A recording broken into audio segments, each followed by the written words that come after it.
Karomah Makam Syekh Abdurrauf As-Singkili. Syekh Abdurrauf As-Singkili mursyid profilik dari Sinkil Syekh Kuala atau Syekh Abdurrauf As-Singkili, dikenal sebagai pembawa Thoreko Syatoria ke Indonesia. Beliau seorang ulama profilik atau produktif dalam menghasilkan karya intelektual.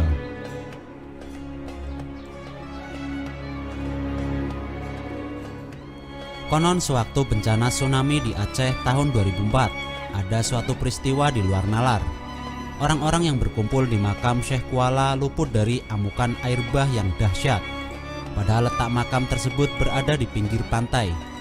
Tentu saja cerita ini menjadi buah bibir masyarakat kala itu. Bahkan ada yang mengkeramatkannya. Syekh Kuala memang tokoh yang dihormati dan mempunyai pengaruh hingga sekarang.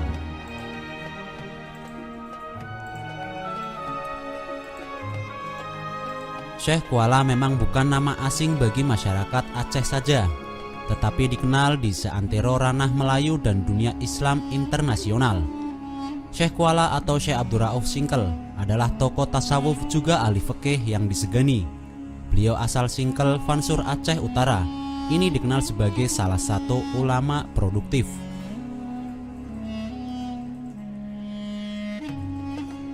Karyanya banyak mulai tasawuf hingga fikih. Pengaruhnya sangat besar dalam perkembangan Islam di Nusantara. Tak salah kalau menghormati jasanya namanya diabadikan menjadi nama universitas di Banda Aceh.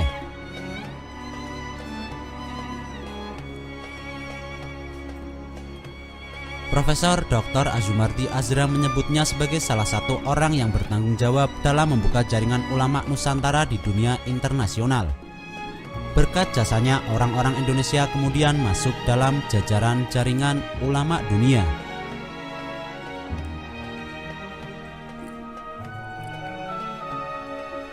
Tidak salah kalau kemudian muncul nama-nama ulama besar seperti Syekh Nawawi Al-Bantani, Syekh Mahfud At-Tirmizi, dan lain-lain yang mempunyai reputasinya mendunia. Kitabnya yang berjudul Umtat Al-Muhtajin membuka mata kita bagaimana Syekh Kuala membangun jaringan intelektualnya. Gurunya tersebar dari Yaman, Qatar, Aden hingga dataran Hijaz. Beliau belajar tidak hanya ilmu lahir saja, tetapi juga ilmu batin.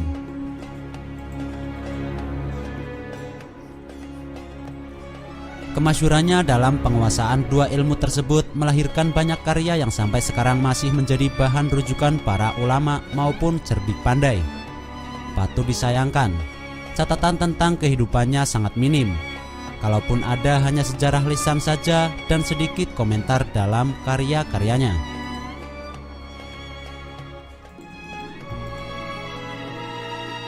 Dalam ensiklopedi Islam disebutkan bahwa Syekh Kuala lahir di Singkel pada tahun 1035 Hijriah. Nama kampungnya ini kemudian melekat. Nama aslinya Abdurrauf.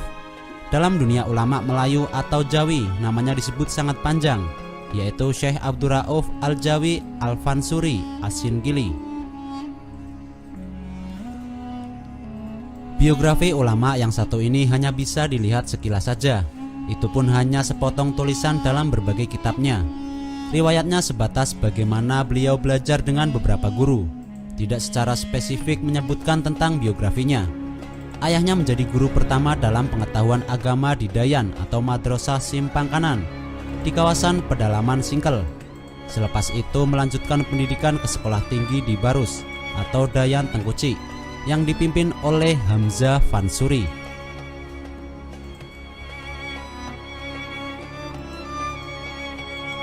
Di sekolah ini beliau belajar ilmu agama, sejarah, mantek, falsafah, sastra, Arab atau Melayu, dan juga bahasa Parsi. Setelah tamat kemudian meneruskan pengajian ke sekolah Samudra Pasai yang dipimpin oleh Syekh Syamsuddin As-Samatrani.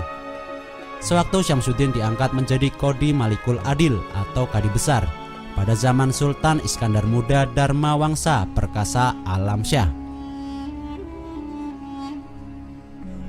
Syekh Abdurrauf bertolak ke Mekah dan merantau ke beberapa buah negara Asia Barat lain untuk mendalami ilmu di sana.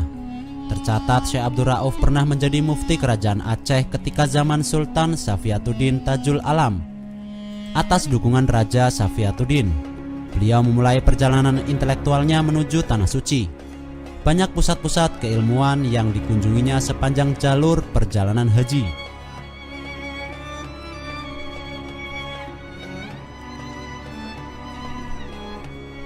Di samping itu, Syekh Abdul Rauf tidak belajar secara formal dengan beberapa ulama. Perkenalannya dengan banyak tokoh ulama seperti Muhammad Al-Babili dari Mesir dan Muhammad Al-Barzanji dari Anatolia menjadi ladang pencarian ilmu secara informal. Syekh Muhammad Al-Babili merupakan salah satu ulama muhadis terkemuka kala itu di Haramain.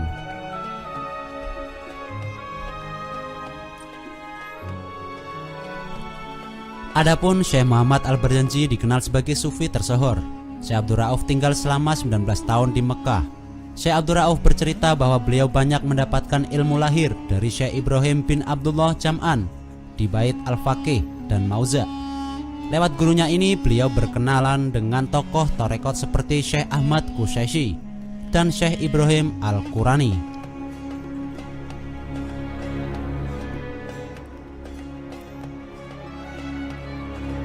Lewat keduanya Syekh Abdul Rauf mendapatkan ijazah tarekat Syatoria. Tentang gurunya ini Syekh Abdul Rauf menyebutnya sebagai pembimbing spiritual di jalan Allah. Sekitar tahun 1622 Masehi, Syekh Abdul Rauf pulang kampung.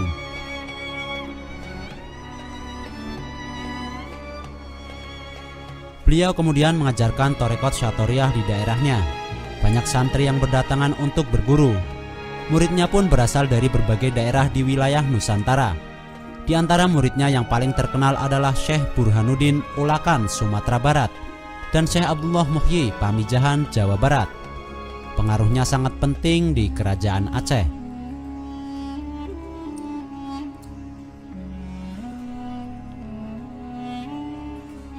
Hingga di Aceh ada semacam kata-kata yang berbunyi, adat bak potes merehem, syarak bak syekh di Kuala. Maksudnya ada di bawah kekuasaan almarhum atau raja, sementara syariat Islam di bawah Syekh Kuala. Ayat ini menjelaskan betapa besarnya kuasa, peranan dan pengaruh Syekh Abdul Rauf dalam pemerintahan ketika itu yang hampir sama besar dengan kuasa sultan.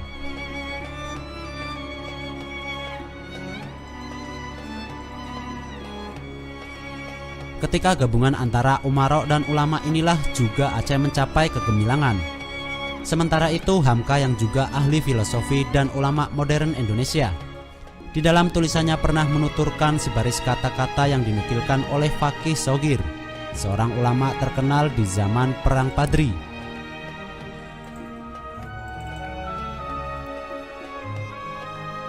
Yaitu nenek kepada Syekh Tahir Jalaluddin Az-Zahri, meninggal dunia pada tahun 1956 di Kuala Kangsar, yang berbunyi, maka adalah saya Fakih Shogir menerima cerita daripada saya punya bapak.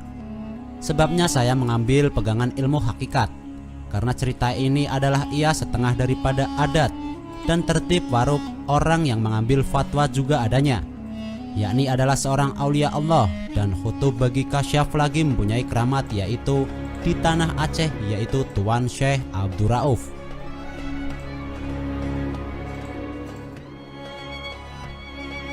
Mursyid Syatoria sebagai ulama tasawuf, Syekh Abdul Rauf tidak dapat dipisahkan dari perkembangan tarekat Syatoria. Hampir semua ordo tarekat Syatoria di Nusantara silsilahnya berujung padanya.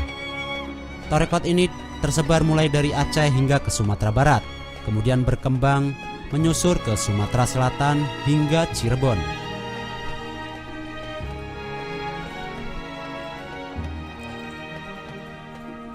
Dalam bertasawuf, Syekh Abdul Rauf menganut paham bahwa satu-satunya wujud hakiki adalah Allah Subhanahu wa Ta'ala. Alam ciptaannya adalah bayangan, yakni bayangan dari wujud hakiki.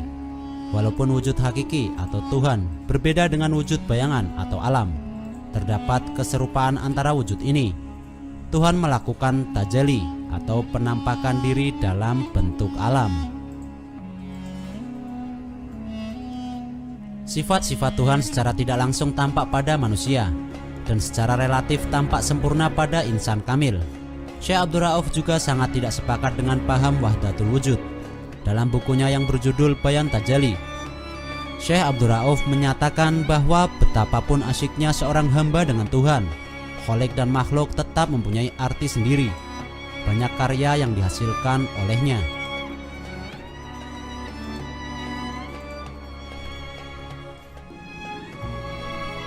Ada 21 kitab yang karya tulis telah dihasilkan yang terdiri dari 1 kitab tafsir, 2 kitab hadis, 3 kitab fikih, dan sisanya kitab tasawuf. Syekh Abdul Rauf menulis dalam bahasa Arab dan Melayu. Kitab tafsirnya yang berjudul Turjuman Al-Mustafid diakui sebagai kitab tafsir pertama yang dihasilkan di Indonesia dengan bahasa Melayu. Mir'at At-Tulab fi Tahsil Ma'rifat Ahkam Asy-Syari'iyah lil Malik Al-Wahhab merupakan salah satu kitabnya di bidang ilmu fikih. Di dalamnya memuat berbagai persoalan fikih madhab Syafi'i. Kitab ini juga menjadi panduan para kadi di kerajaan Aceh.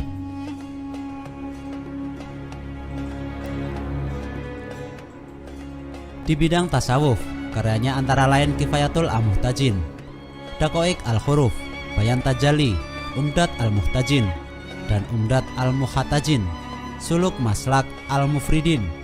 Kitab yang terakhir ini merupakan karya terpenting Syekh Abdul Rauf. Kitab Umdat Al-Muhtajin Suluk Maslak Al-Mufridin terdiri dari 7 bab. Isinya memuat antara lain tentang zikir, sifat-sifat Allah dan Rasul-Nya, dan asal-usul mistik. Di akhir buku dicantumkan tentang sedikit riwayat hidupnya.